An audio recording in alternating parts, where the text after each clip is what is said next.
드디어 최순실이 탄핵 심판정에 나왔습니다. 와서는 완전히 뭐 염장 치르는 것도 아니고 뭐 하는 겁니까? 예상했던 대로죠. 예상했던 대로. 나 잘못이 없어. 왜 나만 갖고 그래? 이거 아니에요 지금. 그리고 모든 건 고영태가 계획적으로 조작한 거다. 이렇게 얘기까지 했어요. 한 푼도 안 받았대잖아요. 그러니까 어떤 이권인지 말해봐라. 나는 사실 한 푼도 받은 게 없다. 그 말 자체가 웃기지도 않는 게 삼성으로부터 일단 받은 거는 뭡니까 그러면? 그것도 실드를 쳤죠. 뭐 승마 발전을 발전. 위해서. 승마 매니아시네요. 뭐 여러 가지 얘기를 했습니다. 국정농단 전혀 한 적이 없고 정부로부터 어떤 이권도 받은 적 없고 대통령도 그럴 뿐이 아니고 어떤 이권인지 구체적으로 말해달라고도 얘기했고요. 미르나 어디를 통해서 한 푼도 받은 게 없고 개인 이득 취한 게 하나도 없다. 완벽하신 분이네요. 예. 도덕적으로 완벽하네 정말. 진짜 완벽하네. 근데 이 말을 듣고 보니까 그래 보이는데 무슨 이권을 받았지? 그러니까 상대를 멘붕에 빠뜨리게 만드는 거잖아 지금. 근데 이게 어쨌든 일사불란하게 시간 지연 작전을 예측했던 대로 맞아 들어가는 거죠. 모든 걸 부인했습니다. 그리고 답변하기 어렵고 팩트를 들이대면 사생활이라 말하기 어렵다. 이렇게까지 얘기하고 나중에 코너에 몰리니까 검찰과 특검의 강압적 수사로 굉장히 어려움을 겪었다. 뭐 여기까지 이제 부정을 하고 나서서 굉장히 지금 헌재가 딜레마에 빠져버린 상태입니다. 저는 이제 우리 최 여사께서, 사랑하는 최 여사께서 내가 받은 게 뭐 있어 라고 주장하는 그 팩트를 보고 깜짝 놀라는 데자뷰를 느꼈습니다. 옛날에 박정희 앞에서 김재규 고발서 놓고 최태민이랑 박근혜가 3자 대면 당할 때 그때 물어봤죠. 너 돈 많이 걷었다며. 걷었습니다. 얼마나 걷었어? 12억 원 있습니다.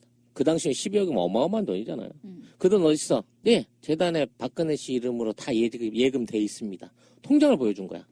이게 뭐냐면 그 돈을 분명히 받긴 받았는데 지가 쓴 게 아니야. 박근혜라고 하는 사람을 앞세워가지고 그 계좌 안에 넣어놨던 거지. 그렇기 때문에 자기는 사욕 없는 사람이고 받은 적이 없다라고 우겨갖고 김재규를 개창을 내버린 거예요. 그 자리에서. 근데 지금이랑 똑같은 방식이거든. 아비로부터 물려받은. 똑같은 테크닉으로 지금 자기 있는 입장에서 내가 받은 게 뭐 있냐? 미르에가 있지. 내가 미르 거를 하나라도 갖다 쓴 거 봤니?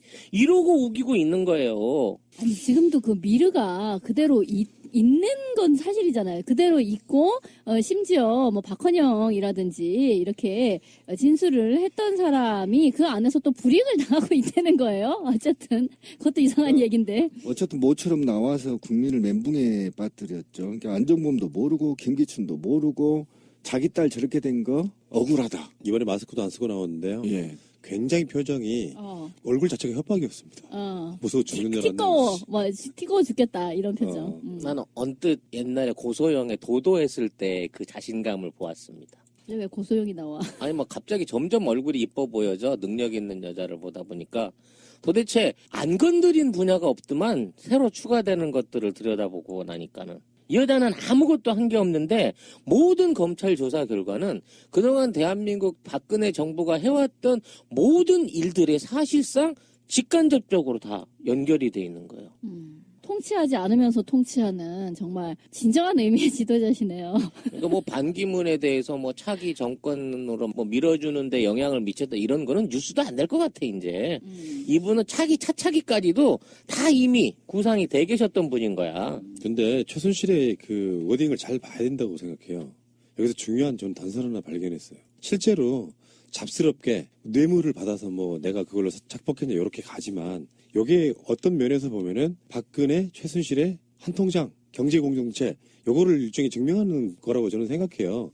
예를 들면은 결국에는 박근혜가 이사장을 하려고 했다는 미르재단이나 K스포츠단 같은 그런 것들 그리고 박근혜가 그런 것들로부터 얻는 것이 결론적으로 말해서 자기한테 사실상 들어오는 그런 거 있잖아. 기획사 소속사 사장이라고 우리가 표현했잖아요. 자기 회사로 들어오고 그 대표는 박근혜로 돼 있기 때문에 내가 직접 돈 받은 게 있냐고 하면 내놔 보라고 이야기를 당당하게 하는 게 아닌가. 전 그렇게 생각을 해요. 그 워딩이 잘 생각해보면 같이 도둑질한 사람 입장에서 보면 내가 해먹은 게 뭐가 있으란 말이 딱 한 사람 찔릴 거라는 얘기죠.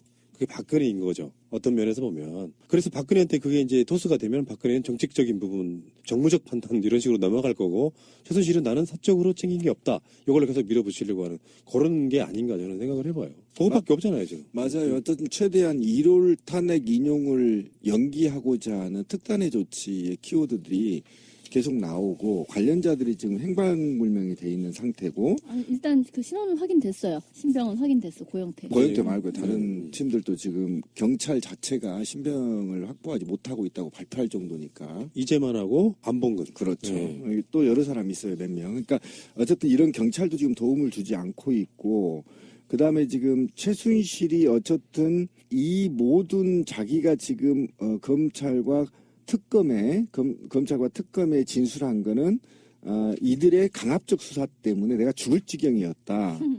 이렇게 키워드를 뽑아내면서 검찰과 특검의 명예를 훼손하면서까지 시간을 딜레이하려고 하고, 그 다음에 완벽하게 준비된 연습된 자세로 헌재에 임했다는 겁니다. 그러니까 쉽게 말하면 헌재의 엄중함 그 자세 그 자체가, 그리고 파상풍세로 질문을 했을 텐데도 불구하고 매우 차분하게 공격적으로 응했고, 그 다음에 나오면서 기자들까지도 내 딸이 저렇게 된 거에 대해서 굉장히 억울하다. 내가 뭘 잘못했냐 이렇게 정말 환장한 발언을 하죠. 국민들을 더 약을 올리게 만드는. 이렇게까지 얘기한 것은 이미 프레임이 다 졌다는 계획이 섰다는 겁니다. 제 얘기는 뭐냐면 이미 이들은 중범죄를 받을 준비가 다 된 겁니다. 그래서 출구 전략을 만드는 거, 어떻게 하면 형량을 줄이고 이 사안들을 최소시킬 것인지에 몰두하는 것이지, 사실은 이들은 어느 순간에 다 풀릴 겁니다. 그런데 문제는 박근혜가 정치적으로 차기 대통령을 이어받을 사람이 내정되는 순간 이들은 모두 다 일사불란하게 일부 것을 승인하게 될 거다. 하지만 그러기 전에는 적어도 계속 발뺌을 하면서 시간을 지연시킬 목적이다. 그러니까 이것밖에 일단은 없습니다. 버티는데 그렇죠. 반기문이라든가 이제 차기가 만들어지면 거기에 따라서 일부는 시인을 하고 그렇게 출구 전략을 만들어 나갈 것이다. 그렇죠. 근데 정치적 빅딜이 필요한 거지. 지금으로서는 일단 버티기, 무조건 아니다, 모른다, 잘못한 게 없다. 이런 사생활이다. 식으로. 청와대 작전이랄까요? 여기 바뀌었다. 그러니까 분위기상 보면은 처음에는 계속 지연 작전으로 갔는데 지금은 박근혜의 헌재 출석설이 유력해요. 직접 가서 해명하겠다. 이 방식으로 지금 가고 있는 거거든요. 그래서 이번에 추가적으로 회견 한 번 하겠다 그랬었잖아요. 22일 날 하기로 했었죠. 그거 안 하는 분위기. 물론 할 수도 있어요. 우리가 다 예상하는 것 자체가 맞을 수가 없는 그런 정권이기 때문에 맞설 수는 없겠지만 전반적인 분위기는 박근혜가 추가적인 기자들 간담회 이런 걸 하지 않고 직접 헌재 출석을 하는데요. 이 목적이 뭐냐면은 박근혜가 직접 헌재 출석을 해서 뭔가 억울하다는 소명을 하게 되면은 지지자들이 훨씬 더 뭉쳐줄 거다라고 하는 그것을 많은 사람들이 예상을 하더라고요. 실제로 그렇지 않겠습니까? 죄인 같은 느낌으로 헌재 재판정에 출석을 해가지고 자기 자신이 억울하다는 걸 항변하게 되면 훨씬 더 많은 지지자들이 움직여서 결국은 촛불 집회의 수싸움인 거잖아요. 결국은 어떻게 보면은. 그러니까 지금 헌의 여론몰이를 선동하기 위한 고도의 전략이라고밖에 볼 수 없고요. 그 다음에 제3지대를 헌재를 가지 않겠다는 제3지대에서 신문을 좀 받겠다라는 겁니다. 그러니까 제3지대에서 신문을 받다 하더라도 그 메시지가 굉장히 선동적일 겁니다. 왜 그러냐면 나는 국가 경제의 발전을 위해서 그랬다. 또는 북한의 저런 도발적인 행위에 대해서 대응케 대응하기 위해서 했다. 뭐 이런 식으로 이념을 적당하게 물을 타고, 그 다음에 요거는 이제 촛불을 민주노총과 연계된 종북 지시 뭐 이런 걸로 쭉 만약에 폄훼해 간다면 저들을 굉장히 결집시키고 지지율을 높이는데 굉장히 효과적일 가능성이 매우 높습니다. 근데 한편으로는요, 그런 식의 어떤 위기감을 높이는 방식이 저들에게 과연 유리할까라는 생각도 들어요. 왜냐하면 헌재에서도 지금 어떻게 얘기가 나오느냐면 이런 식의 어떤 권한대행 체제가 장기화되는 것은 이를테면 북한의 도발이라든가 어떤 국가의 유고 상태에서 결단을 그러니까 결정자가 모호한 그런 상태가 되는 것이 오히려 위험하다. 그렇기 때문에 이 기간을 단축할 필요가 있겠다라고 느끼게 되는 거죠. 헌재의 어떤 빠른 결정을 유도하는 그런 맞아요. 것이 될 수도 있어요. 근데 어쨌든 이게 굉장히 고도의 전략인데 그들의 전략. 우리가 봤을 때는 뭐라도 해보는 거예요. 그러니까 우리가 볼 때는 모략인 거고. 뭐라도 해보는 거예요. 그들만의 고도의 전략인데 이런 거예요. 지금 이대로 두면요. 헌재가 1월 말에 인용해버립니다. 그렇죠. 그러니까 위기의식을 느낀 겁니다. 그러면 내가 22일 날, 28일 날 나갈게 하면서 폭탄 발언을 박근혜가 또 하는 겁니다. 그러면 헌재가 판단을 못해요. 왜냐하면 이게 증인이 직접 나와서 얘기를 하는데 거기다 두고 바로 다음날 판단해버리니까 못합니다. 거기에 대한 증빙을 해야 되기 때문에 시간적 여유가 필요하게 만들어버리는 겁니다. 그러니까 지금 왜 만약에 박근혜가 헌재 출두를 하려고 했으면 진작에 했어야 되는데 왜 월 말로 가느냐라는 거는 헌재의 1월 말의 인용을 3, 4월로 지연시키려는 지연유도로 작정이란 맞습니다. 말이에요, 정확하게. 그러니까 그 말의 키워드가 굉장히 아마 사회적 반향을 일으킬 가능성이 매우 높거든요. 근데 이것도 언론 플레이일 가능성이 높아요. 굉장히 높습니다. 실제로 그렇다가 아니라 그렇게 해서 1월 말 판결서를 뭔가 지연시켜볼 목적인 거지. 이것도 지연 작전인 겁니다. 결국에. 그러니까 자기가 똥을 쌈으로써 이 똥을 치우고 가게끔 만드는 거야. 표현 좋다. 아, 더러워.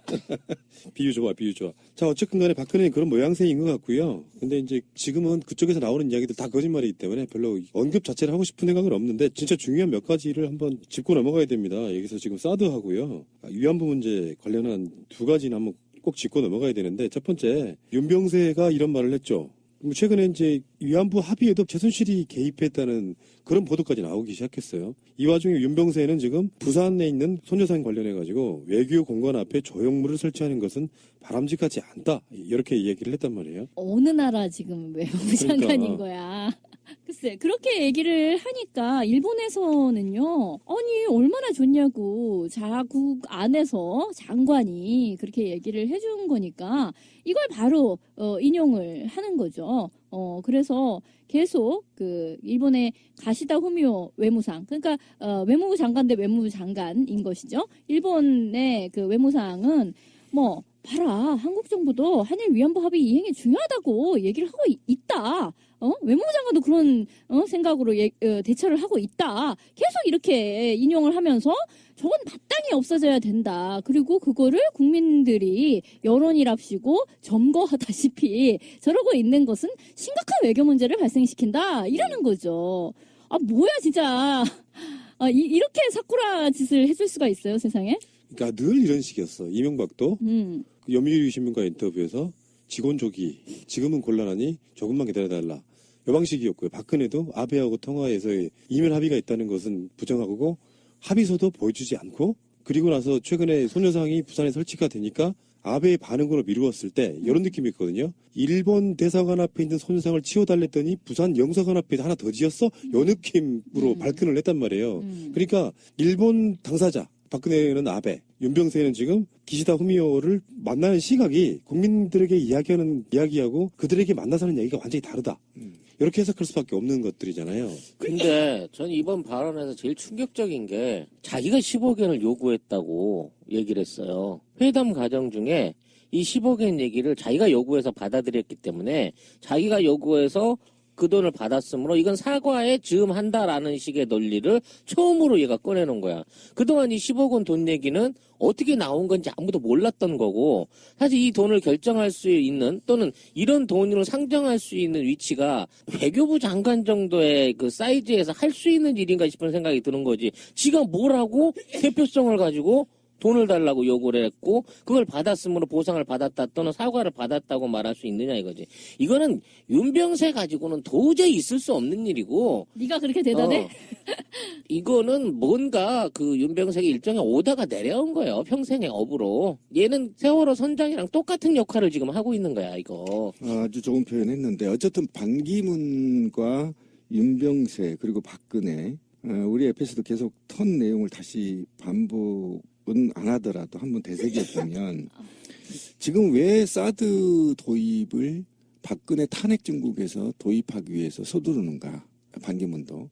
그러니까 윤병세는 왜 조약도 아니고 협약도 아니고 구두 국가 간의 조약이나 협의를 어떻게 구두로 할 수 있어요? 어떤 문건도 지금 없거든요. 그리고 이후에 이제 군사보호협정까지 체결되고 최근에 또 일본이 어젠가요? 호주하고 또 군사협정을 맺었죠. 그러니까 결국은 뭐냐면 미국과 일본이 군사적 패권주의를 확대하는 과정 또는 중국을 견제하기 위한 글로벌 세계에서의 군사적 동맹체제 이 체제가 마치 일본이 미국을 대신해서 군사력을 확대해 나가는 과정 그리고 일본군으로 승격받으려고 하는 움직임에 편승했다고 보면 되는 겁니다. 그래서 저는 이 사드하고 어쨌든 한일 군사보호협정하고 윤병세의 지금 소녀상의 문제는 일제강점기 때 사실은 전투기 헌납 사건과 비슷하다. 당시에는 일본에 복무했다면 지금 미국과 일본에 동시에 복무하는 친일 세력들이 다음 정권이 야권으로 넘어갈까봐 미리 되돌릴 수 없도록 완고하게 제도로 정착시켜버린 것이 이들의 최대 관건이었을 것이고 일본의 미국의 오다였을 가능성이 매우 높다. 그러니까 탄핵 정국에서 이런 곧 물갈이 될 관료들이 앞다투서 일본과 미국의 충성 경쟁을 하는 꼴을 지금 보고 있는 거죠. 굉장히 예전 같았으면 아마 암살 정도 당할 수 있는 이런 발언들을 서슴없이 대통령 후보가 하거나 윤병세가 장관이 주장하는 거죠. 사실 그 일제 강점기 때면 암살 대상이었습니다. 독립군에. 이 정도 발음이 암살 대상이에요. 이건 좀 미스테리인 것 같아요. 아까 우리 송 작가도 이야기한 건데 일개 외교장관이 10억엔 주면은 위안부 합의해줄게 이렇게 가지는 않았을 거 아니에요. 그 오다는 그냥 완전히 꼭두각시처럼 조정을 당해서 실무를 봐준 거지. 그 금액에 대한 쉴드는 그거지 않습니까? 아까도 이야기가 나왔지만 진짜 사죄를 하려 그러면 이런 게 있거든. 살면서 있잖아요. 꿈을 살 때 내가 부인한테 좋은 꿈 꿨는데 내가 사고 싶어요. 근데 그냥 공짜로 받으면 안 되니까 진짜로 샀다는 의미에서 10,000원이든 1,000원이든 100억 원이 될 수 있는 꿈을 돈 주고 사는 거거든요. 그런 느낌밖에 안 드는 거잖아요. 사죄를 하는데 그냥 입으로만 사죄를 하면 의미가 없으니까 10억엔만 주면 돼 이렇게 결정한다는 게 사실상 말이 안 되는 거잖아요. 윤병세가 자기 직접 한 이야기라고 이야기를 할 수 있죠. 그렇게 전달할 때는. 근데 그 오다는 누가 내렸냐는 거지. 그게 더 중요한 거죠. 지금 이 상황에서 이 오다를 내릴 수 있는 사람은 황교안밖에 없지 않을까요? 박근혜가 직접 내려서 이거 시달한다고 보기에는 어려움이 있는 거고. 얘가 지가 받았다라고 얘기하는 그렇지. 그 말은 황교안이 시켜서 내가 받기로 했어. 내가 처음 받기로 밝혀진 했다라고 말한다는 거지. 10억엔을 우리가 달라고 했냐 일본이 주겠다고 먼저 했냐라는 논쟁 속에서 윤병세가 당연히 협상 과정에서 출연금 우리가 달라고 하는 것이지 우리가 돈을 달라고 해야 무슨 사죄가 되고 아니면 요구하는 것이고 이러는 것이 아니냐고 이렇게 이제 답변을 하는 겁니다. 그러니까 결국은 뭐냐면 윤병세는 어쨌든 박근혜의 부패로 얼룩진 지난 또 아버지와 연결된 일본과 연결된 박정희와 연결된 갑론을박 속에서 박근혜가 단점이 있었다는 겁니다. 미국에서도 알고 있는 단점이고 일본에서도 알고 있는 단점으로 일본이 협상했을 가능성이 매우 높다라는 거예요. 그러니까 부패의 얼룩진 단점과 그다음에 시대적으로 박근혜에서 가장 관철하기 좋다고 본 거죠, 일본이. 그래서 어쨌든 일본 아베가 임명한 윤병세 장관이 지금 이거를 총대 메고 한번 정권이 바뀌더라도 되돌릴 수 없도록 지금 하려고 하는 도발이 지금 시작됐다고 보시면 되는 건데 그것을 황교안이가 지시했거나 박근혜가 지시했거나 어쨌든 지금 탄핵 정국에서 너무 무례하고 건방진 처사라는 거예요. 왜냐하면 아베가 직전에 돈 문제를 걸고 나왔거든요. 자기들이 지급한 돈 10억 원에 대해서 성의 있는 모습을 보여라 했을 때 이미 돈이 건너에 갔는데 니들 그렇게 싸가지 없이 구냐 이렇게 얘기를 했단 그 말이야. 얘기했을 때 우리 정부가 이해하기로는 원래 이건 민간 차원에서 그 의원들이 지들이 알아서 걷어준 돈이지 국가 정부가 이렇게 내놓은 돈도 아니다라고 지들 입으로 얘기를 했단 말이야 외놈들이. 그런데 윤병세가 그거에 대한 어떤 굉장한 의미 부여를 얘가 해주고 있는 거죠. 이번에 지금. 처음 해준 거지. 우리가 받겠다고 했어. 그거 굉장히 심지어 공식적인 내가 달라고 그랬어라고 얘기를 한 거란 그거 말이야. 굉장히 공식적인 돈이야. 그거 받은 거야 우리 이렇게 얘기를 하는 거죠. 그러니까 일본 놈들도 처음에 공식적으로 준 돈이 아니라 그랬다가 지금 와갖고는 그 돈의 성격이 야 정부가 달라 그래서 인정해서 준 돈이야.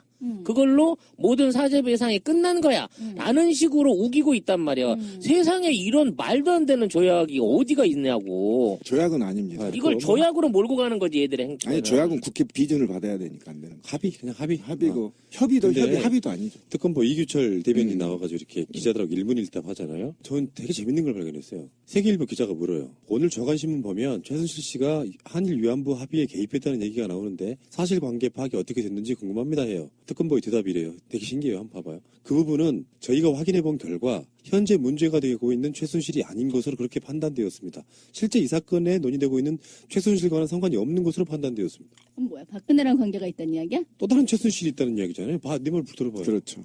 현재 논의되고 있는 최순실과는 상관이 없는 현재 문제되고 있는 최순실이 아닌 것으로 판단된. 물론 이제 말이 워딩이 좀 그렇긴 한데 특검 쪽의 입장에서는 최순실이 한일 위안부 합의에 직접적인 개입되어 있는 증거는 없다 이렇게 얘기가 나오고 있는 거라서. 그러면 그게 린다김을 의미하는 건가요? 방산 비리와 관련해서? 그렇게 연결이 돼 어쩐지 있을 수 부지런하게 있다는 일을 한다 그랬더니 최신슬 같은 짓을 했던 사람이 하나 더 있지 않았을까? 정말 최신슬의 비선. 지금 저희가 의심스러운 건 뭐냐면 린다 김이 어쨌든 방산 비리에 관련해서 로비스트로 활동을 했고 그다음에 한일 위안부 협상과 또는 군사보호협정 체결이 미국의 압력에 의해서 또는 미국의 패권에 의해서 패권의 이익을 위해서 강압적으로 조우가 됐다라고 얘기를 하는 거잖아요. 그럴듯한 이야기네요. 그러니까 그렇죠. 지금 최순실은요 일반 명사야. 고유 명사가 아니라. 그렇지. 최순실들이 있는 거야. 그런데 지금 최순실들 안에는 그러니까 우리가 늘 놀랍잖아요. 너무나 옴니포텐트하다 지금 모든 것이 다 최순실이 했다고 하니 그런데 그 안에는 세부적인 최순실 1, 최순실 2, 최순실 3 등등이 있는데 그 최순실 3쯤에 해당되는 사람이 린다김으로서 그 사람이 이 동아시아의 그 한미일 삼각동맹을 어떤 식으로든지 맺고 그렇게 하면서 로키드 마틴사라든가 이런 미국의 그 군수 산업에 막대한 이익을 거두어주고 자기가 중간에서 돈을 리베이트를 착복하는 그래서 그 돈은 또 흘러 박근혜 최순실 그 라인으로 들어가는 그걸 했다라는 이야기인갑지? 그렇죠. 그렇게 해서 35, 6조 정도가 지금 무기 구입으로 된 건데 이것과 관련해서 뭔가 우리가 풀기 힘든 수수께끼가 있는 겁니다. 이곳에. 예를 들면 아까 말한 대로 최순실 제2는 고영태라고 최순실이가 밝혔잖아요. 나보다 더 힘이 센 놈이 고영태다. 이 계획이 다 고영태가 계획 수립한 거다. 이렇게 이제 치부한 것처럼 그러니까 또 다른 최순실이 있다면 여성이라는 걸 감안해 보면 린다김이 아닌가라는 의혹을 또 제기해 봅니다. 예. 그런데 사실 한일 위안부 합의하고 뗄래야 뗄 수 없는 게 바로 사드라고 볼 수 그렇죠. 있겠죠. 예. 그 사드 문제에 대해서요. 지금 우리가 사드 이야기 정말 엄청나게 했잖아요. 작년에 아마 뭐 거의 수십 번을 얘기한 것 같은데 지금 현재 어떻게 되고 있느냐 그걸 보니까 사드 배치는 지금 해야 되겠고 국방부는 미국이랑 지금 합의해 놓은 게 있잖아요. 근데 롯데골프장을 롯데가 안 내놓네요. 그러니까 다시 원점으로 성주포대로 돌아가자는 그 이야기까지 나오고 있는 이 상태예요 지금. 아니 그거 포기하면 되는데 왜 그렇게 이것을 이렇게 끝까지 밀어붙이려고 하는지. 그러니까 윤병세 한일 위안부 합의 문제 그리고 한민구 사드 문제 여기 지금 박근혜 오다를 받고 있는 애들이 뭔가 탄핵 국면에서 꼭 해야 되는 그 일들을 좀 두 사람은 계속 열심히 해대고 있는 거예요. 그렇죠. 제가 아까 얘기한 게 그 얘기죠. 그다음에 탄핵을 맞더라도 이거는 반드시 해야 하는 이유가 단지 돈을 먼저 받았으니까 이 정도가 아닌 것 같아. 이걸 안 하면은 어디 뭐 더 커다란 어떤 협박을 받고 있는 게 아닐까요? 그러니까 신비말로 좆됨이 있는 겁니다. 만약 이거를 안 하면 누군가는 좆된다. 그렇기 때문에 반드시 정권이 교체되기 전에 이 마무리를 지어야 되는 건데 지금 롯데 같은 경우는 굉장히 현명한 판단을 하고 있습니다. 중국의 경제 보복 때문에 도저히 못 주겠다 버티고 있는 것이고 그리고 이제 여기에 이제 가세한 게 저는 반기문이 더 충격적이었어요. 저는 반기문이 사드 도입과 관련된 주장은 있을 수 있다고 봅니다. 그런데 감히 성주 시민들을 지역 집단 이기주의로 내몰면서까지 사드를 도입할 대통령 후보라는 놈이 사드를 도입했는 정당성을 주장한다는 게 저는 정말 희한한 새끼다. 저는 여기에 또 한 가지 가능성을 보태봅니다. 아까 지민님이 한 선부를 땡겼기 때문에 안 토해내려면 해야 된다는 부분도 있고 지금 말씀하신 대로 그런 부분도 있지만 저는 이걸 나중에 이제 대선에서의 북풍 이슈 그리고 그거를 통한 그 보수층의 집결을 위한 일종의 국가의 그 충성 경쟁의 상징으로 이걸 만들어 놓고 영남 지역 안에서 이걸 갈등을 조절할 가능성이 굉장히 높다. 그리고 이 사드에 대한 어떤 그 초반 작업이라든지 어떤 정지 작업 같은 걸 진행하는 과정 중에 정말 생각지도 않게 북에서 스커드 미사일이 하나 날아와서 저 둔돌게 한번 때려주는 거 아니냐. 뭐 이런 걱정이 사실은 좀 들어요. 왜냐하면 이네들은 지금 노릴 수 있는 마지막 카드가 사실상 북풍 하나밖에 없는 거고 그 북풍을 노리기 위해서는 가장 절묘하고 가장 합리적인 쉽게 말하면 가능성이 있어 보이는 도발의 조건으로 나올 수 있는 게 사드 배치에 관련된 거거든요. 그래서 혹시 이런 류의 모종의 계획을 가지고 어떻게든 5월 이내에 사드 지역 확정을 짓고 조기 공사 뭐 구조물 공사 뭐 이런 발표들을 하게 된다고 치면 어떤 형태로든지 국론 분열 내지는 국가와 반국가 내지는 뭐 종북과 비종북 간의 어떤 갈등을 계층 간의 갈등을 일으키기 위한 하나의 큰 플랜이 또 진행되고 있는 건 아닌가 하는 걱정이 들어요. 그러니까 지금 북풍을 불러올 수 있는 군사적 위기감을 계속 유지하기 위해서라도 사드는 계속 추진되어야 한다. 그러니까 그렇게 보면. 이슈로서의 가치는 있는 거 지들한테 보면 지금 황교안이 5강 대사라고 하죠. 그러니까 이를테면은 미국, 중국, 일본, 러시아 그리고 유엔 대사 이렇게 4명, 5명을 불러가지고요. 만나는 이벤트를 지금 불러들여갖고 하는 거에 최초의 이런 일이래요. 그러니까 이게 마치 국제정세가 급박하게 돌아가고 있다는 어떤 이미지를 주려고 하는 그런 부분에서 안 먹히겠지만 그래도 먹힐 수 있는 어떤 북풍 이벤트에 있어서는 사드가 그 말이 맞는 것 같아요. 그쪽에서의 극심한 논란이 됨으로써 자기 지지자들을 급격하게 불러 모으려고 하는 남아있는 일종의 블루오션이라고 생각하는 그런 측면이 아닌가 이런 생각을 해보는 거죠. 아무튼 이런 방식으로든 다른 건 다 이뤄도 사드만큼은 잃을 수 없다라고 몰고 가는 저들의 그 상황을 저지하기 위해서는 빨리 군수 비리에 관련된 최 여사의 연관성과 또 거기에 드러나 있는 뇌물의 규모 같은 것들이 특검을 통해서 가장 우선적으로 밝혀져야 되는 부분이 아닌가 싶은 생각이 들어요. 만일 진짜 로비스트, 그러니까 뭐 린다김을 비롯한 이런 사람들을 통해 가지고 최순실 무리들이 진짜로 최 여사 무리들이 직접적으로 이번 어떤 무기 거래 그리고 사드에 관련된 거래에 영향을 미쳤다고 치면 최씨 무리들의 어떤 악행은요 동아시아 평화 자체를 완전히 뒤틀어놓는 이건 국제적인 테러 조직이라고 봐야 되는 거예요. 이 정도 되면. 전쟁 세력이구나. 그러니까 박근혜가 지금 해왔던 걸로 보면 정말로 국가와 민족을 위해서 뭔가를 했을 가능성은 없잖아요. 이렇게까지 밀어붙이는 데는 확실히 뭔가 있다. 우리가 예측했던 대로인데요. 뭐 거기 특검에서는 일단 최순실과 유한바비는 문제가 없다고 하지만 이 부분도 밝혀져야 된다고 생각해요. 사드가 럭키드 마틴과 국회의원들도 그렇게 얘기를 하고 있어요. 럭키드 마틴과 사드의 문제, 최순실의 문제, 최순실과 럭키드 마틴의 커미션의 문제, 그 돈이 미국에서 독일로 또는 스위스로 바로 송금되는 요거에 대한 부분이 있기 때문에 이렇게까지 집착을 하는 거죠. 그렇죠. 복잡한 거 없어요. 돈입니다. 엄청난 돈이 거래됐을 가능성이 매우 높고 이것이 이미 소모됐거나 또는 일부 다른 자금으로 사용됐을 가능성이 있기 때문에 이걸 다시 되돌려줄 수 없는 입장에 있어서 반드시 어떤 방식으로든 이거를 설치해야 되는, 그리고 이것이 설치는 국가 안행하고 전혀 관계없는, 국가 경제가 완전히 붕괴되고 중국이 완전히 보복 조치가 들어가도 또는 북한에서 난리를 쳐도 난 상관없어 이미 돈 받았으니까 라는 뉘앙스를 우리가 받을 수밖에 없는 거죠. 왜? 감히 차기 대통령 후보가 한번 생각해 보세요. 어떻게 성주 주민들한테 집단 이기주의로 내몰면서까지 이 사드를 받아들여야 되죠? 저는 이건 용서할 수 없다. 분명히 뭔가 반기문까지 관련된 뭔가 있다. 그렇죠. 분명히 저는 있다. 반기문이 혹시나 사드 문제 해결해놓고 대선 후보 안 나가는 거 아닐까요? 그럴 수도 있습니다. 아니 다른 거 의제가 그렇게 많은데 왜 사드만큼 유일하게 반기문이 치고 나가겠습니까? 뭔가 미국, 일본 중심으로 한 박근혜 이 군사 마피아들이 분명히 뭔가 박근혜한테 준 게 있다. 그리고 박근혜 정부는 이행해야 할 의무가 있다. 적어도 탄핵 전에. 자, 근데 어쨌건 간에요. 롯데 입장에서는 중국의 눈치를 안 볼 수가 없는 게 전체 매출에서 2016년에 중국인 관광객이 차지하는 비중이 무려 70.8%였답니다. 엄청나네. 면세점 매출이죠. 면세점 매출. 면세점에서. 그리고 롯데백화점이 텐진, 선양, 웨이하이, 청두 등의 각 지역 중심에서 점포를 운영 중이고요. 롯데 자산개발이라고 하는 회사는 2019년 완공을 목표로 중국 청두, 송도라고 하는 곳에 복합 상업단지 롯데월드 청두를 짓고 있고요.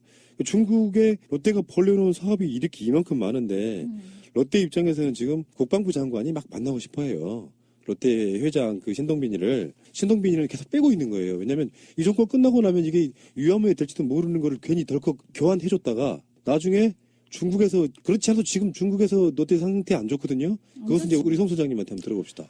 롯데가 이번 형제난에서 드러난 그 중국 안에서의 부실 규모, 그러니까 그 순수하게 손실본 규모만 해도 1조 원이라고 원래 발표가 됐었는데 약 4조 원 가까이 되는 걸로 드러나 있어요. 근데 실제 투자한 거는 그에 훨씬 더 많은 투자가 들어갔겠죠. 방금 말씀드린 대충 부동산들이나 건설 비용을 따져놓고 보면 아마 10조 원 이상의 어떤 비용 투자가 이미 지난 10여 년 동안 롯데가 잠겨 있는 거죠. 그래서 어느 정도 이미지를 쌓아가고 있는 입장에서 사드 한 방으로 이 중국 사업 전체, 특히 중국과 유통되는 사업 전체를 다 날릴 수가 있다는 거예요.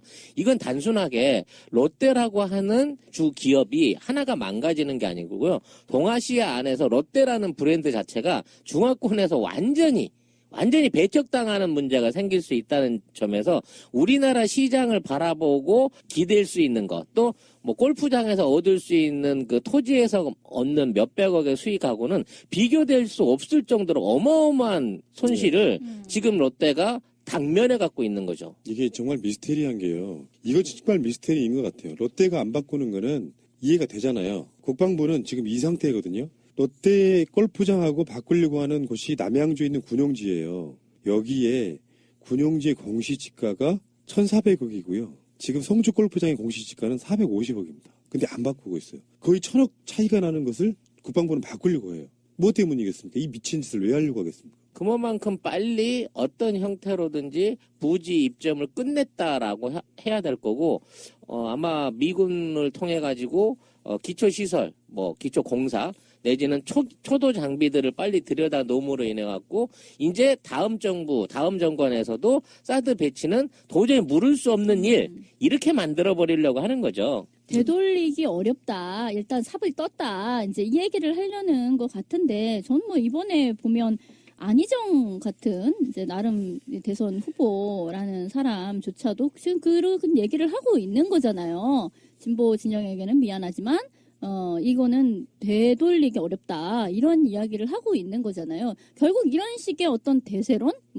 되돌리기 어렵다? 이런 것을 대세로 만들게 하기 위해서, 그 국방부는 큰 손해를 따안고도 어떤 식으로든 여기에다가, 사드를 첫삽이라도 뜨려고 하는 거일 텐데, 솔직히 롯데 입장에서는요, 지금 이거 그 차액이 문제가 아닌 거라는 거잖아. 지금 한국 내에서 조금 더 이득을 받고 어쩌고 한 것보다 중국에 벌려놓은 그 구찌가 훨씬 크다는 거잖아요.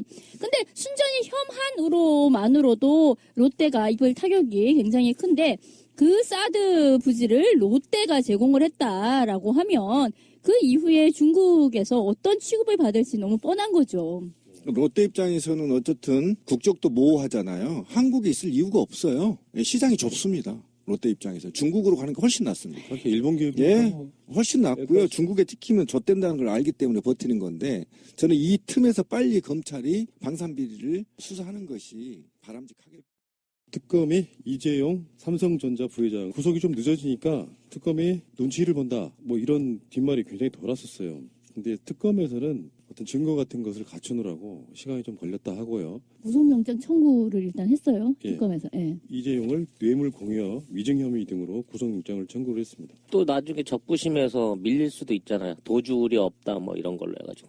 사실 청구하는 건 의미 자체가 있는데 이게 그룹 측에서 모든 그 로비력을 동원해가지고 왜 우리 도망갈 의사 없고 수사 협조 잘하고 있는데 영장을 치냐 그래가지고 지금 반발을 하고 있는데 이제 검찰이 던진 어떤 그 구속영장을 법원이 어떻게 받아칠지가 또 기대가 되는 상황인 거죠. 근데 도주의 우려는 없다 치더라도요. 증거인멸의 우려는 너무나 너무하지 않아요? 있죠. 실제로 이미 위증도 계속 했었고요. 이미 그 증거가 적발이 됐죠. 예. 정유라 지시와 관련해서는 정리하는 문건이 지금 발견이 돼서 추적 조사하고 있죠. 그러니까 그 최지성하고 장충기 이 두 사람, 이재용 따까리들, 이 사람들은 불구속이고요. 법원이 민의를 좀 안다고 하면 구속영장 받아들일 것 같습니다. 제 느낌에는 그래요. 이거를 또 반려를 하면 이게 골치 아프네요. 그러니까 그동안에 파죽지세를 몰았던 박영수 특별검사팀이 어쨌든 우리 새날에서도 토요일날 바로 구속 아니냐라는 예측을 했지만. 가만히 있어봐. 그럼 그때 신빙이 맞춘 건가? 예, 그랬죠. 바로 구속은 아니지만 구속할 거다. 구속될 거다. 근데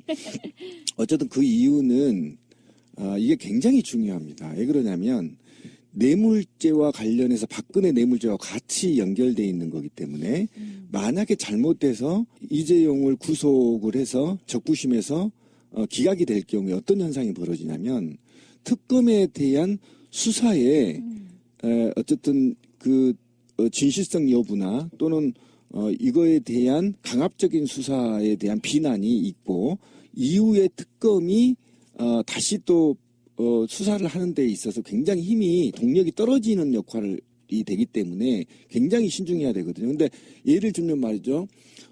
이게 이제 뇌물 공여죄가 바로 박근혜 뇌물죄하고 바로 연결이 되는 거거든요. 그래서 오늘 영장에 사실은 박근혜 뇌물죄가 이제 확실하게 특검에서 증거를 잡고 재판장 앞에서 이거는 증명을 할 수 있는 자료를 모두 확보했다. 이렇게 보시면 됩니다. 그래서 굉장히 신중해야 했고 이것이 만약에 이제 잘못될 경우에 전체를 흔들 수 있는 판이기 때문에 굉장히 신중했다. 이렇게 봐야지 이게 뭐 최근에 보수 언론에서 지금 이제 반란을 좀 일으키고 있지 않습니까? 특히 경제지 중심으로 무슨 경제가 이 모양인데 대기업 총수들을 구속시키느냐 이제 반발이 오가는데 그거를 염려해서 하는 건 같지 않다. 특검 보인 특검 대변인이 그렇게 말을 했어요.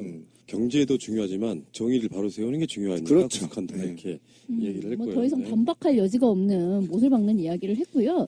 근데 뭐 삼성을 비롯해가지고 대기업 총수들이 막 줄줄이 국회에 와서 그 청문회장에 섰을 적에도 근데 전체적인 그 당시의 여론은 뭐 경제가 어려운데 이런 말은 안 했었어요. 그때만 해도 오히려 대기업만 저렇게 살고 중소기업은 어렵다 지금도 그렇기 때문에 재벌 독식의 이런 구조가 문제다. 오히려 경제를 우려하는 사람들이 그런 식의 이야기를 했었거든요. 그러니까 예전 같았으면 무조건 대기업이 저렇게 어려우면 경제 전체가 어려워지는데 막 이런 소리를 했을 법한 때에도 그런 얘기가 안 나왔었어요. 이번에는. 그런데 지금 이제 이재용 그리고 뭐 CJ 그리고 SK 이렇게 딱 이제 정말 구속이 불가피한 사람들이 적시가 되다 보니 이제 그 뭐 경제지라든지 종편에서는 슬슬 그 얘기를 하더라고요. 우리 많이 알고 있는 그 낙수 효과를 기반으로 한 레파토리들이 있잖아요.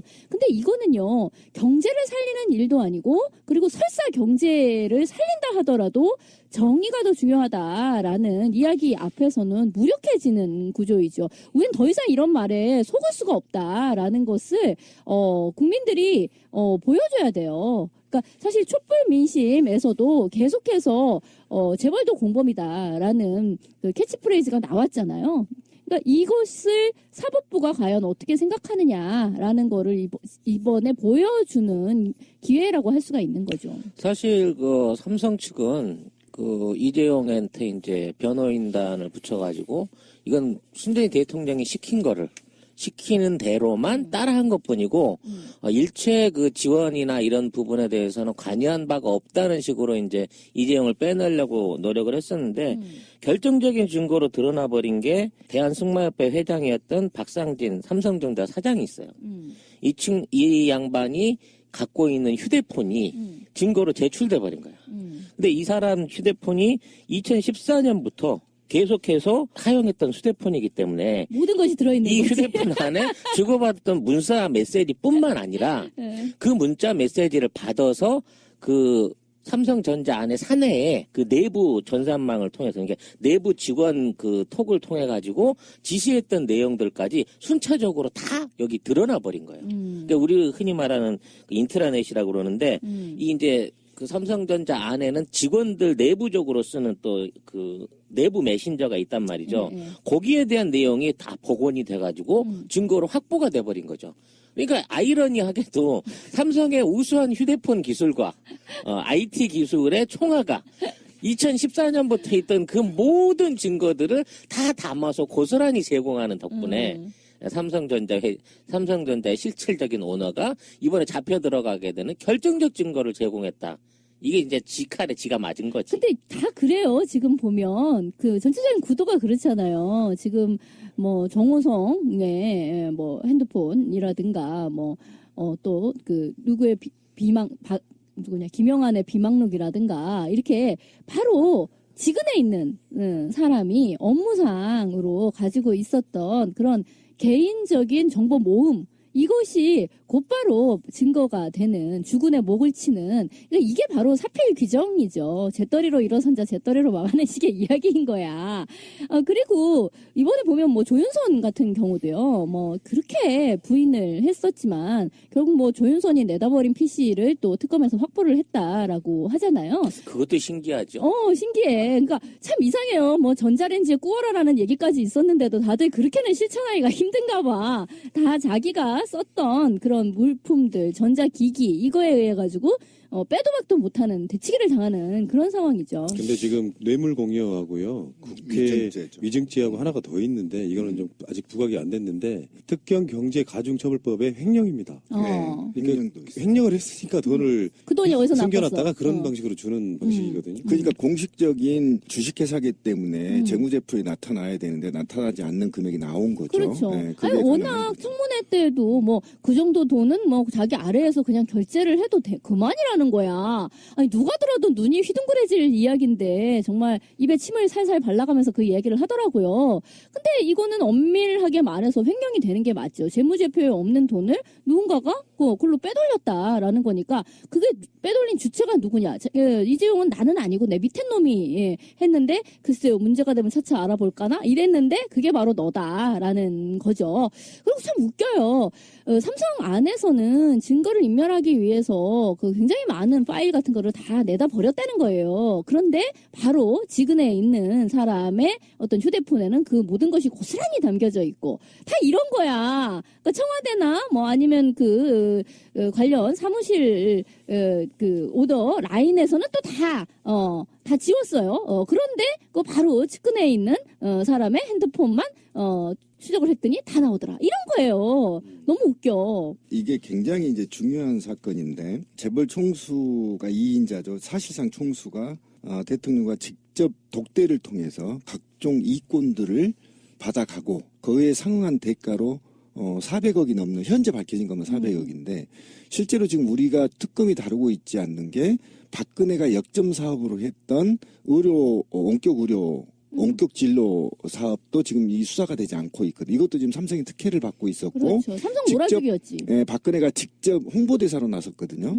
그래서 이거 이제 노조에서도 이제 서울대병원 노조에서도 강력하게 반발했던 사항인데 이 사항은 지금 수면 아래로 내려간단 말이에요. 그러니까 이런데 문제는 다른 기업에 비해서 왜 삼성이 타깃이 되느냐는 바로 공공 기금을 사용했다는 것입니다. 당시 합병 당시 5,300억, 약 5,300억 정도가 국민연금이 손해가 있었고 현재가 420억 정도가 지금 손해가 났다고 보는 거죠. 이것과 관련해서 그러고 나서 그 잉여 자기들이 받는 잉여 재산을 모두 다 최순실과 정유라하고 장시호한테 몰아줬다. 이렇게까지 가 있기 때문에 이거는 국민 정서가 도저히 용서할 수 없는 부분이고요. 더불어 이제 말하면 어쨌든 지금 이것과 관련해서 재계가 지금 들고 일어났습니다. 경총도 건방지게 말이죠. 본인들도 이 범행입니다. 경총에 가입 총수들 10명이 떼거리로 지금 연루되어 있는 판에 해체하겠다고 하고 탈퇴하겠다고 하겠다는 이 마당에 감히 이 검찰 행위에 대해서 굉장히 지금 분노를 하고 있고, 그 다음에 이제 저는 더 열받은 게, 이번 이 이재용 수사로 인해서 국민의당이 명확하게 자기 자신의 정체성을 드러냈다라는 겁니다. 이제 유성엽이 어쨌든 삼성 이재용 구속을 반대하고 나섰고 공식 입장은 아닙니다. 그러나 국민의당이 소수임을 감안했을 때, 역할 분담을 감안했을 때 어쨌든 공식적으로 봐야 되는 것이고, 새누리당도 지금 사실은 침묵하고 있는 판에 국민의당이 나서서 경청과 함께 이렇게 선동하는 것은 굉장히 고무적이었다. 제가 볼 때는 역시 그래서 우리가 소문에 의하면 이명박과 삼성의 D가 있는 게 아니냐라는 의혹을 뒷받침할 만한 지금 근거가 나왔고, 어쨌든 민주당은 SK나 현대 회장도 즉시 구속을 해야 된다. 그리고 환영한다. 라고 한 겁니다. 그런데 지금 우리가 잘못하면요, 경제지에서 지금 주장하고 있고 일부 신문에서 주장하는 경제 붕괴론, 삼성이 구속되면 경제가 붕괴된다, 무슨 뭐 엄청난 손해를 끼친다 이렇게 얘기를 하는데, 저는 단언하건대 우리 어쨌든 민주당도 마찬가지고 노동계도 마찬가지고 삼성을 해체하면요 중소기업이 살죠. 굉장히 살아날 겁니다. 그리고 일자리 창출이 엄청나게 됩니다. 걱정 마십시오. 절대 삼성이 10조 원을 지금 킹했잖아. 있다고 했죠. 그런데도 불구하고 경제 성장이 멈췄거든요. 그러니까 삼성이 돈을 많이 벌면 많이 벌수록 삼성앤드 대기업들이 많이 벌면 벌수록 구조조정이 되고요. 그 구조조정을 통해서 일자리가 없어지는 거고 그다음에 하청단가 후려침으로 인해서 이익이 극대화되는 거 아닙니까? 그렇기 때문에 하청업자들이 또 인력 구조난에 시달리거든요. 그러니까 이게 가중되어 있어요. 그래서 대기업을 치면 하청들이 살아나고 오히려 경제의 밑바탕이 튼튼하게 될 거다. 걱정 안 하셔도 됩니다. 이제 앞으로 법리적인 논쟁에 있어서 특검이 먼저 지금 있는 그 증거들을 통해 가지고 그동안 강력하게 부인해왔던 청와대의 압박에 의한 것뿐이지 내부적으로 이거를 한 게 아니다. 부회장이 이제 개입된 거는 맞지만 이건 순전히 대통령의 압박에 의해서 그런 거지. 대통령이 하라는데 안 할 사람이 어디 있느냐라는 쉴드가 1차적으로 깨졌어요. 그래서 2차적으로 애들이 들고 나올 것은 이제 횡령 쪽에다 몰고 가는 거죠. 즉 개인적으로 횡령한 돈 가지고 개인적으로 도와줬다.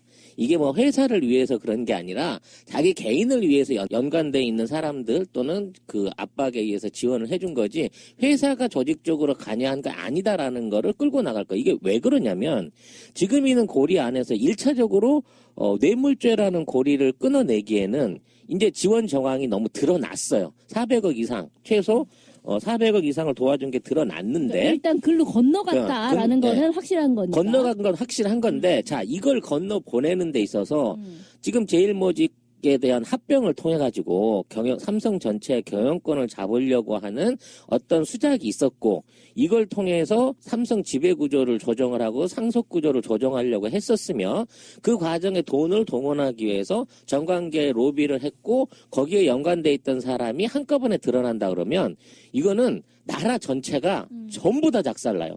재경부부터 은행부터 감사원 그다음에 여기 직접적으로 연관되어 있는 국민연금을 비롯해서 뭐 보건복지부도 마찬가지일 것이고 그렇죠. 모든 분야에 있는 연관되어 있는 공무원들과 기업 관계자들이 한꺼번에 줄줄이 소환된다는 얘기죠. 이렇게 되면 회장님 뒤집어 쓰시고 좀 살아주셔야 되겠습니다. 이걸 안 하게 되면 삼성 자체를 완전히 쪼개버려야 되는 삼성 자체 전체적으로 삼성에 있는 구조보를 비롯한 비서실과 모든 연관되어 있는 조직들이 다 와야 되는 위기 상황이 올 수 있다는 거죠. 근데요. 아니, 그러니까 얘기 들어보면 그렇잖아요. 삼성을 살리기 위해서 이재용 너 하나 죽지 이렇게 시나리오가 펼쳐질 가능성을 지금 찌라시님은 얘기를 하셨지만 그게요. 우리나라는 불가능합니다. 이게 외국과 물론 이런 재벌의 족벌 경영의 체제가 대단히 한국에 유니크한 것이지 외국에는 있지도 않은 것이지만 바로 그렇기 때문에 지금 이야기한 이재용 너 하나 죽고 삼성 살자 이거는 불가능한 그렇죠. 구조예요. 왜냐하면 이 사람들이 생각할 때는 삼성 이코르 이재용이에요. 그렇기 때문에 그래서 이게 망하는 거야. 그렇게 분리를 해낼 그래서 수가 없어. 이재용의 개인에 대한 인신구속 정도는 할 수 있지만 지금 이 자체를 완전히 해체해서 지금의 지배구조를 무너뜨리려고 하는 시도에 대해서는 어떻게든 막을 거라는 얘기예요. 최태원이가 3천억을 횡령을 치고 감옥을 가더라도 최태원이를 그대로 두고 총수로 살아남아 있었던 전례가 있었던 만큼 이재용이가 지금 구속이 돼서 감옥을 가는 한이 있더라도 지금 이재용이 쥐고 있는 또는 그 이씨 일가가 쥐고 있는 삼성의 지배력을 약화시키지 않기 위해서는 더 이상 삼성으로 파고 들어오는 특검의 칼날을 끊어내야 되기 때문에 겉으로라도 잡아넣는 흉내를 하고 또 그걸로 마무리를 지려고 하는 총수 좌표 같은 데는 우린 이재용이까지 잡아넣었어라는 체계 하에서 삼성 스스로의 개혁을 미루려고 하는 시도가 앞으로 진행될 거라는 게 예상된다는 거죠. 그거는 이제 어차피 스텝 바이 스텝인 거고 특검이 수사를 잘 해가지고 법원에 넘겼어요. 그럼 법원에서 뭐 구속이든 발부를 해주건 또 뭐 집행유예를 내건 그거는 법원의 문제인 것 같고 삼성이 우리나라를 상징하는 기업이라고 보면은 이 상태에서 지금 삼성이 이렇게 되면 다른 기업들은 지금 발발발 떨고 있는 상태가 될 그렇겠죠. 거라고 생각이 그렇죠. 들어요. 그래서 SK와 CJ도 바로 조사하겠다라고 지금 특검이 선언을 했고요. 이게 좀 우리 국민들이 제가 안타까운 건 뭐냐면 경제에 대해서 굉장히 보수적 성향을 보여요. 그리고 마치 삼성이나 대기업이 망하면 대한민국이 망할 거라는 프레임에 갇혀서 도저히 헤어날 수가 없는 겁니다. 이게 굉장히 지금 우리가 직면해 있는 이 최순실 박근혜 게이트는요, 해방 이래의 최대의 정경유착 사건이에요. 그렇죠. 예. 이게 어떤 경우가 있었냐 한번 다시 되새겨보자고 우리가 상기하는 차원에서. 노동악법 5대 악법을 관철할 목적으로 1천만인 서명운동을 돌입하는데 첫 번째 서명을 박근혜 이하이가 했단 말이에요. 이거는 대한민국의 해방 이래 70년 동안 한 번도 없었어요. 대통령이 노동자를 탄압하는 데 있어서 전면에 서서 기업들을 등에 업고 서명 퍼포먼스를 한 게 처음이라니까요. 그러니까 재벌의 아이돌 역할을 해줬죠. 예. 그리고 나서 청와대로 순서대로 10개 기업을 불러서 삥을 뜯는 거 아닙니까? 삥을 뜯으려고 하니까 대기업 회장들이 그냥 삥은 못 들이죠. 저희도 기업인데 뭐 좀 주셔야죠. 해서 다 떡밥을 준 거 아닙니까? 그렇죠. 허다못해 빵간에 있는 새끼를 꺼내면서까지 돈을 받아 처먹었잖아요. 이건 최대의 사건이고요. 이거를 만약에 그냥 일벌백계를 하지 않으면요, 국제사회에서 한국의 대기업들의 유상이 추락되는 겁니다. 한국의 대기업들이 얼마나 부패하고 족벌 경영을 하는 건지, 이게 2세대의 족벌 경영도 아닙니다. 3세대입니다. 3세대. 그리고 우리가 어디 북한의 3세대를 욕할 수 있습니까? 이런 사회에서. 자본주의 사회에서 재벌이 차지하는 위치가 북한의 김정은보다 더 차지합니까? 더 차지합니다. 남한에. 그런들이 3대 세습, 능력이 있든 없든. 그래서 그냥 대통령이 불렀어. 그랬더니 네 하고 다 줘. 그리고 우리는요, 저 경영권 승계해 주시죠. 이렇게 해서 빅딜 한 거 아닙니까? 그리고 그게 포함된 모든 돈은 다 혈세를 쪽쪽 빨아먹었던 거 아닙니까? 걔네들이 무슨 돈이 있었어요? 전부 다 자기들 돈 쓴 게 아니잖아요. 맞습니다. 전부 공적 자금을 썼단 말이에요. 우리 국민들 노후에 생명이 생명. 그 생명을 갖고 장난친 거란 겁니다. 예. 이건 용서할 수 없고요. 10명에 대한 대기업 전부 다 불러서 수사해야 되고 구속시켜야 됩니다. 그리고 이 프레임에 있어서 지금 신비님이 말씀하신 것처럼 재벌이 잘 사는 거, 재벌이 잘 보존되는 것이 우리 일반 사람들의 삶에 위협이 되는 것이 아니라 오히려 해방이 된다라는 얘기를 반드시 해야 되는 거예요. 뭐냐면 가장 직접적으로 우리가 뭐 낙수 효과는 없다 이 얘기를 하면 낙수 효과 글쎄 뭐 있는지 없는지 글쎄 없는 것 같기는 한데 이게 뭔가 단계적으로 느껴져요. 근데 제일 직접적인 건 뭐냐면 이 새끼들이 국민연금을 지 걸로 슈킹을 해먹었다는 거예요. 결과적으로 국민연금을 돌려 처먹는 짓거리를 자기들이 그 정경유착을 통해 가지고 하는 것만큼 일반 사람들의 삶에 적대적이라는 그렇죠. 거죠. 예, 그게 아주 너무나 뚜렷한 거고 결국 또 노동계약을 통해서 일반 노동자들을 전부 비정규직으로 몰아넣고 그거를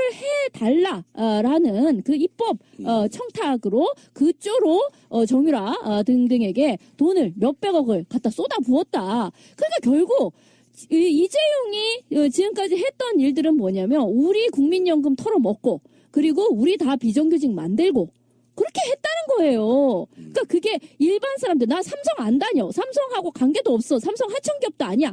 그럼에도 불구하고 일반 국민들의 삶이 순전히 이재용의 개짓거리로 통해서 내 삶이 피폐해지고 있는 거예요. 그렇죠. 18일 오전 10시 30분에 서울중앙지법에서 구속 전 피의자 신문한다고 해요. 이재용이 이제 출석을 해가지고 자기를 구속시키면 안 되는 이유를 설명을 하겠죠. 구속 죽부심이 왜 이렇게 늦죠? 그런데 이제 뭐 짧게 언급하자 그러면 삼성반도체에서 79번째, 79번째 노동자가 사망했습니다. 말 한마리에 100억짜리까지 있대요. 근데 그때 얼마였었죠? 500만 원이었나요? 사망자들한테 예. 삼성이 주려고 예, 했던 500. 돈? 사람 하나 목숨인데 어떤 애는 말 한마리에 100억짜리도 있고 어떤 사람은 자기 회사에서 정말 죽도록 일했는데 보상금이 500만 원이던 바로 그런 회사.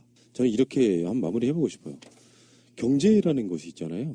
실제로 삼성이 망하면 한국이 망한다가 아니라 경제라는 게 심리적 요건 때문에 그래요. 실질적인 내용보다 삼성전자의 주식값 같은 게 막 폭락하고 그러면서 주식시장이 요동치고 막 이러는 어떤 분위기만 한번 우리가 이렇게 잘 이겨낼 수 있다면 삼성을 쪼개든가 아예 없앨 수는 없고요. 그리고 지금 이재용 같은 정말 아무것도 아닌 금수저로 태어나가지고 제가 그런 얘기 들었었거든요. 회의를 한답니다. 무슨 잘못한 일이 있답니다. 뭐 죽을 죄를 졌습니다. 뭐 이런 식으로 얘기를 한대요. 이재용이 딱 한마디 한답니다. 그걸로 되겠어요? 또 뭐야? 죽으라는 거야? 거야? 창밖으로 떨어지라는 뭐 그런 이야기까지도 미친 할 새끼. 정도로 약간 또라이라는 이야기를 한번 들어봤는데 자기 능력 없는 것들에 자기 아버지 어떤 백 믿고 정유라랑 이재용이랑 뭐가 달라요? 똑같죠 뭐. 박근혜랑 이재용이랑 뭐가 달라요? 이제는 이 판 엎어야죠. 예. 그렇죠. 대한민국이 자본주의라고 착각하는 기성세들이 있는 것 같아요. 대한민국은 자본주의가 아닙니다. 자본주의는 철저하게 공개념이 있어요. 자본주의에서의 대기업들은. 그래서 재무제표가 굉장히 투명해야 되고 비자금이 발생할 경우에 중형까지 처형합니다. 네, 자본주의가 성숙된 나라에서는. 이것은 왜 그러냐면 자본주의가 지탱하기 위해서는 페어플레이 정신이 강해야 돼요. 중소기업이든 대기업이든 공정하게 경쟁을 통해서 회사를 경영해야 된다는 근본 이념인 거죠. 그런데 문제는 지금 이렇게 정경이 유착이 되다 보니까 이렇게 노동자들이 산재로 사망을 하더라도 보건복지부 해당 관할 관리감독청인 보건복지부가 이들을 역학조사를 제대로 안 하는 겁니다. 그러니까 계속 노동자들이 죽어나가는 거예요. 그런데 그 왜 죽어나가는지 원인도 몰라. 다 회사 책임져. 원래 이거 국가가 책임지게 돼 있습니다. 그렇기 때문에 전공유착을 끊어야만 대한민국이 진정한 자본주의로 발전할 수 있다. 이재용 구속 법원이 잘 알아서 해줄 걸로 믿습니다. 졸라 축하합니다. 예. 대한민국 박근혜 정부가 해왔던 모든 일들에 사실상 직간접적으로 다 연결이 돼 있는 거예요. 통치하지 않으면서 통치하는 정말 진정한 의미의 지도자시네요. 그러니까 뭐 반기문에 대해서 뭐 차기 정권으로 뭐 밀어주는데 영향을 미쳤다 이런 거는 뉴스도 안 될 것 같아 이제. 이분은 차기 차차기까지도 다 이미 구상이 돼 계셨던 분인 거야. 근데 최순실의 그 워딩을 잘 봐야 된다고 생각해요. 여기서 중요한 전 단서를 하나 발견했어요. 실제로 잡스럽게 뇌물을 받아서 뭐 내가 그걸로 착복했냐 이렇게 가지만 요게 어떤 면에서 보면은 박근혜, 최순실의 한 통장, 경제공동체 요거를 일종의 증명하는 거라고 저는 생각해요. 예를 들면은 결국에는 박근혜가 이사장을 하려고 했다는 미르재단이나 K스포츠단 같은 그런 것들 그리고 박근혜가 그런 것들로부터 얻는 것이 결론적으로 말해서 자기한테 사실상 들어오는 그런 거 있잖아. 기획사 소속사 사장이라고 우리가 표현했잖아요. 자기 회사로 들어오고 그 대표는 박근혜로 돼 있기 때문에 내가 직접 돈 받은 게 있냐고 하면 내놔 보라고 이야기를 당당하게 하는 게 아닌가. 전 그렇게 생각을 해요. 그 워딩이 잘 생각해보면 같이 도둑질한 사람 입장에서 보면 내가 해먹은 게 뭐가 있으란 말이 딱 한 사람 찔릴 거라는 얘기죠. 그게 박근혜인 거죠. 어떤 면에서 보면. 그래서 박근혜한테 그게 이제 토스가 되면 박근혜는 정책적인 부분, 정무적 판단 이런 식으로 넘어갈 거고 최순실은 나는 사적으로 챙긴 게 없다. 이걸로 계속 밀어붙이려고 하는 그런 게 아닌가 저는 생각을 해봐요. 그것밖에 없잖아요 지금. 맞아요. 어쨌든 최대한 1월 탄핵 인용을 연기하고자 하는 특단의 조치의 키워드들이 계속 나오고 관련자들이 지금 행방불명이 돼 있는 상태고 아니, 일단 그 신원은 확인됐어요. 신병은 확인됐어. 고영태. 고영태 말고 다른 팀들도 지금 경찰 자체가 신병을 확보하지 못하고 있다고 발표할 정도니까 이제만 하고 안봉근. 그렇죠. 네. 또 여러 사람 있어요, 몇 명. 그러니까 어쨌든 이런 경찰도 지금 도움을 주지 않고 있고 그다음에 지금 최순실이 어쨌든 이 모든 자기가 지금 검찰과 특검에 진술한 거는 이들의 강압적 수사 때문에 내가 죽을 지경이었다. 이렇게 키워드를 뽑아내면서 검찰과 특검의 명예를 훼손하면서까지 시간을 딜레이하려고 하고 그다음에 완벽하게 준비된 연습된 자세로 헌재에 임했다는 겁니다. 그러니까 쉽게 말하면 헌재의 엄중함 그 자세 그 자체가 그리고 파상봉쇄로 질문을 했을 텐데도 불구하고 매우 차분하게 공격적으로 응했고 그다음에 나오면서 기자들까지도 내 딸이 저렇게 된 거에 대해서 굉장히 억울하다. 내가 뭘 잘못했냐 이렇게 정말 환장한 발언을 하죠. 국민들을 더 약을 올리게 만드는. 이렇게까지 얘기한 것은 이미 프레임이 다 졌다는 계획이 섰다는 겁니다. 제 얘기는 뭐냐면 이미 이들은 중범죄를 받을 준비가 다 된 겁니다. 그래서 추구 전략을 만드는 거 어떻게 하면 형량을 줄이고 이 사안들을 최소시킬 것인지에 몰두하는 것이지 사실은 이들은 어느 순간에 다 풀릴 겁니다. 그런데 문제는 박근혜가 정치적으로 차기 대통령을 이어받을 사람이 내정되는 순간 이들은 모두 다 일사불란하게 일부 것을 승인하게 될 거다. 하지만 그러기 전에는 적어도 계속 발뺌을 하면서 시간을 지연시킬 목적이다. 그러니까 이것밖에 일단은 없습니다. 버티는데 그렇죠. 반기문이라든가 이제 차기가 만들어지면 거기에 따라서 일부는 시인을 하고 그렇게 출구 전략을 만들어 나갈 것이다. 그렇죠. 근데 정치적 빅딜이 필요한 거지. 지금으로서는 일단 버티기 무조건 아니다, 모른다, 잘못한 게 없다. 이런 사생활이다. 식으로. 청와대 작전이랄까요? 여기 바뀌었다. 그러니까 분위기상 보면은 처음에는 계속 지연 작전으로 갔는데 지금은 박근혜의 헌재 출석설이 유력해요. 직접 가서 해명하겠다. 이 방식으로 지금 가고 있는 거거든요. 그래서 이번에 추가적으로 회견 한 번 하겠다 그랬었잖아요. 22일 날 하기로 했었죠. 그거 안 하는 분위기. 물론 할 수도 있어요. 우리가 다 예상하는 것 자체가 맞을 수가 없는 그런 정권이기 때문에 맞을 수는 없겠지만 전반적인 분위기는 박근혜가 추가적인 기자들 간담회 이런 걸 하지 않고 직접 헌재 출석을 하는데요. 이 목적이 뭐냐면은 박근혜가 직접 헌재 출석을 해서 뭔가 억울하다는 소명을 하게 되면은 지지자들이 훨씬 더 뭉쳐줄 거다라고 하는 그것을 많은 사람들이 예상을 하더라고요. 실제로 그렇지 않겠습니까? 죄인 같은 느낌으로 헌재 재판정에 출석을 해가지고 자기 자신이 억울하다는 걸 항변하게 되면 훨씬 더 많은 지지자들이 움직여서 결국은 촛불 집회 수싸움인 거잖아요. 결국은 어떻게 보면은. 그러니까 지금 헌의 여론몰이를 선동하기 위한 고도의 전략이라고밖에 볼 수 없고요. 그다음에 제3지대를 헌재를 가지 않겠다는데 제3지대에서 신문을 좀 받겠다라는 겁니다. 그러니까 제3지대에서 신문을 받다 하더라도 그 메시지가 굉장히 선동적일 겁니다. 왜 그러냐면 나는 국가 경제 발전을 위해서 그랬다. 또는 북한의 저런 도발적인 행위에 대해서 대응하기 위해서 했다. 뭐 이런 식으로 이념을 적당하게 물을 타고 그다음에 요거는 이제 촛불을 민주노총과 연계된 종북 지시 뭐 이런 걸로 쭉 만약에 폄훼해 간다면 저들을 굉장히 결집시키고 지지를 높이는데 굉장히 효과적일 가능성이 매우 높습니다. 근데 한편으로는요, 그런 식의 어떤 위기감을 높이는 방식이 저들에게 과연 유리할까라는 생각도 들어요. 왜냐하면 헌재에서도 지금 어떻게 얘기가 나오느냐면 이런 식의 어떤 권한대행 체제가 장기화되는 것은 이를테면 북한의 도발이라든가 어떤 국가의 유고 상태에서 결단을 그러니까 결정자가 모호한 그런 상태가 되는 것이 오히려 위험하다. 그렇기 때문에 이 기간을 단축할 필요가 있겠다라고 느끼게 되는 거죠. 헌재의 어떤 빠른 결정을 유도하는 그런 맞아요. 것이 될 수도 있어요. 근데 어쨌든 이게 굉장히 고도의 전략인데 그들의 전략. 우리가 봤을 때는 뭐라도 해보는 거예요. 그러니까 우리가 볼 때는 모략인 거고. 뭐라도 해보는 거예요. 그들만의 고도의 전략인데 이런 거예요. 지금 이대로 두면요. 헌재가 1월 말에 인용해버립니다. 그렇죠. 그러니까 위기의식을 느낀 겁니다. 그러면 내가 22일 날, 28일 날 나갈게 하면서 폭탄 발언을 박근혜가 또 하는 겁니다. 그러면 헌재가 판단을 못해요. 왜냐하면 이게 증인이 직접 나와서 얘기를 하는데 거기다 대고 바로 다음날 판단해버리니까 못합니다. 거기에 대한 증빙을 해야 되기 때문에 시간적 여유가 필요하게 만들어버리는 겁니다. 그러니까 지금 왜 만약에 박근혜가 헌재에 출두를 하려고 했으면 진작에 했어야 되는데 왜 월 말로 가느냐라는 거는 헌재의 1월 말의 인용을 3, 4월로 지연시키려는 지연 유도로 작전이란 말이에요. 정확하게. 그러니까 그 말의 키워드가 굉장히 아마 사회적 반향을 일으킬 가능성이 매우 높거든요. 근데 이것도 언론 플레이일 가능성이 높아요. 굉장히 높습니다. 실제로 그렇다가 아니라 그렇게 해서 1월 말 판결서를 뭔가 지연시켜볼 목적인 거지. 이것도 지연 작전인 겁니다. 결국에. 그러니까 자기가 똥을 쌈으로써 이 똥을 치우고 가게끔 만드는 거야. 표현 좋다. 아, 더러워. 비유 좋아, 비유 좋아. 자, 어쨌든 간에 박근혜는 그런 모양새인 것 같고요. 근데 이제 지금은 그쪽에서 나오는 이야기들 다 거짓말이기 때문에 별로 언급 자체를 하고 싶은 생각은 없는데 진짜 중요한 몇 가지를 한번 짚고 넘어가야 됩니다. 여기서 지금 사드하고요. 위안부 문제 관련한 두 가지는 한번 꼭 짚고 넘어가야 되는데 첫 번째, 윤병세가 이런 말을 했죠. 최근에 이제 위안부 합의에도 최순실이 개입했다는 그런 보도까지 나오기 시작했어요. 이 와중에 윤병세는 지금 부산에 있는 소녀상 관련해가지고 외교 공간 앞에 조형물을 설치하는 것은 바람직하지 않다. 이렇게 얘기를 했단 말이에요. 어느 나라 지금 외무부 장관인 거야.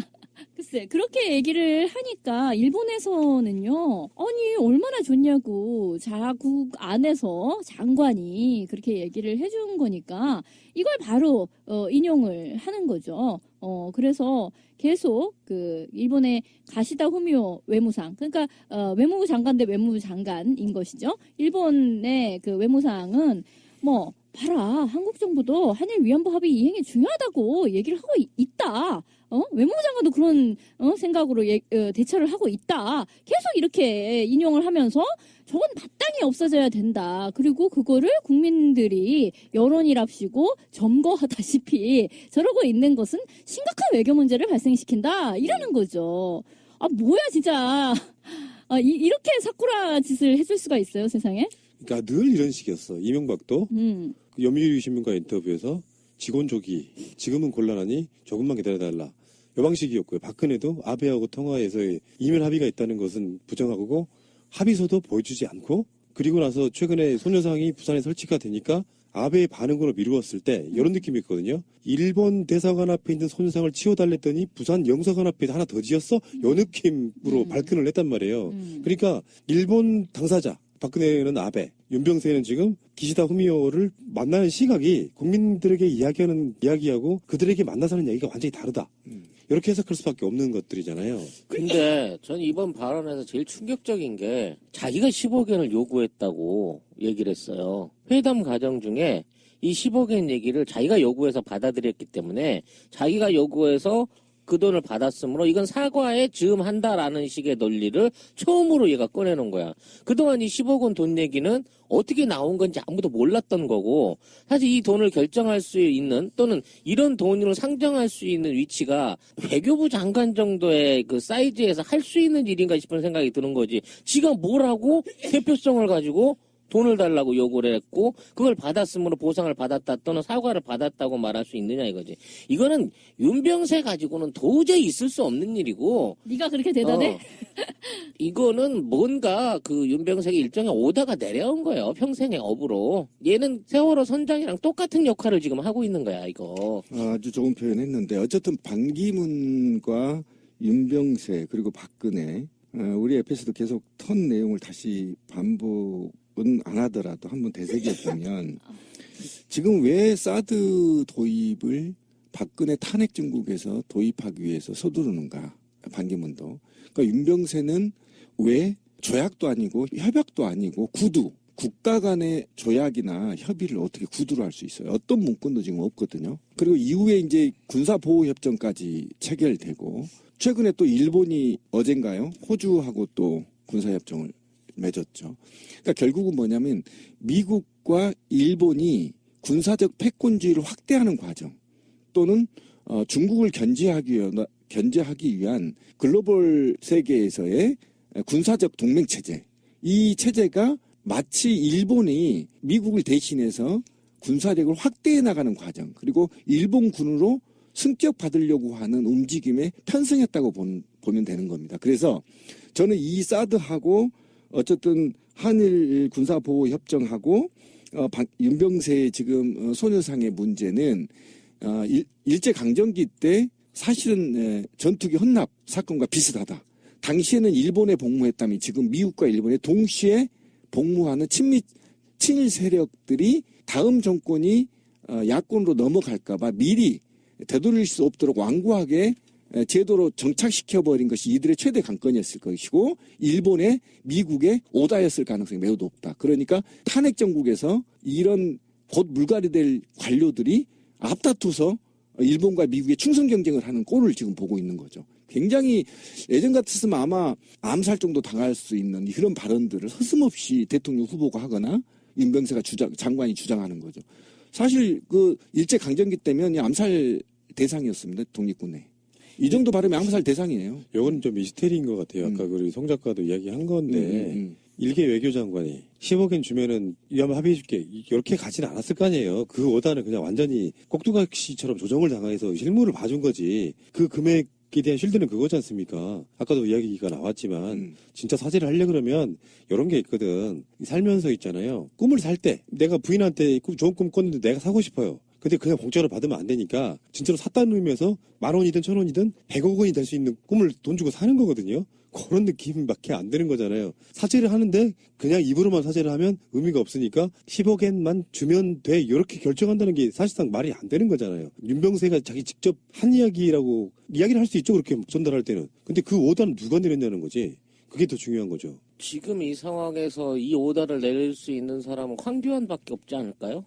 박근혜가 직접 내려서 이거 시달한다고 보기에는 어려움이 있는 거고. 얘가 지가 받았다라고 얘기하는 그렇지. 그 말은 황교안이 시켜서 내가 받기로 했어. 내가 처음 받기로 밝혀진 했다라고 말한다는 거지. 10억엔을 우리가 달라고 했냐 일본이 주겠다고 먼저 했냐라는 논쟁 속에서 윤병세가 당연히 협상 과정에서 출연금 우리가 달라고 하는 것이지 우리가 돈을 달라고 해야 무슨 사죄 드디어 최순실이 탄핵 심판정에 나왔습니다. 와서는 완전히 뭐 염장 치르는 것도 아니고 뭐 하는 겁니까? 예상했던 대로죠. 예상했던 대로. 아, 잘못이 없어. 왜 나만 갖고 그래? 이거 아니에요, 지금. 그리고 모든 건 고영태가 계획적으로 조작한 거다. 이렇게 얘기까지 했어요. 한 푼도 안 받았대잖아요. 그러니까 어떤 이권인지 말해봐라. 나는 사실 한 푼도 받은 게 없다. 그 말 자체가 웃기지도 않는 게 삼성으로부터 일단 받은 거는 뭡니까 그러면? 그것도 실드를 쳤죠. 뭐 승마 발전을 위해서. 승마 매니아시네요. 뭐 여러 가지 이야기를 했습니다. 국정농단 전혀 한 적이 없고 정부로부터 어떤 이권도 받은 적 없고 대통령도 그럴 뿐이 아니고 어떤 이권인지 구체적으로 말해달라고도 얘기했고요. 미르나 어디를 통해서 한 푼도 받은 게 없고 개인 이득 취한 게 하나도 없다. 완벽하신 분이네요. 예. 도덕적으로 완벽하네 정말. 완벽하네. 근데 이 말을 듣고 보니까 그래 보이는데 무슨 이권을 받았지? 그러니까 상대를 멘붕에 빠뜨리게 만드는 거잖아 지금. 근데 이게 어쨌든 일사불란하게 시간 지연 작전을 예측했던 대로 맞아 들어가는 거죠. 모든 걸 부인했습니다. 그리고 답변하기 어렵고 팩트를 들이대면 사생활이라 말하기 어렵다. 예, 이렇게까지 얘기하고 나중에 코너에 몰리니까 검찰과 특검의 강압적 수사로 굉장히 어려움을 겪었다.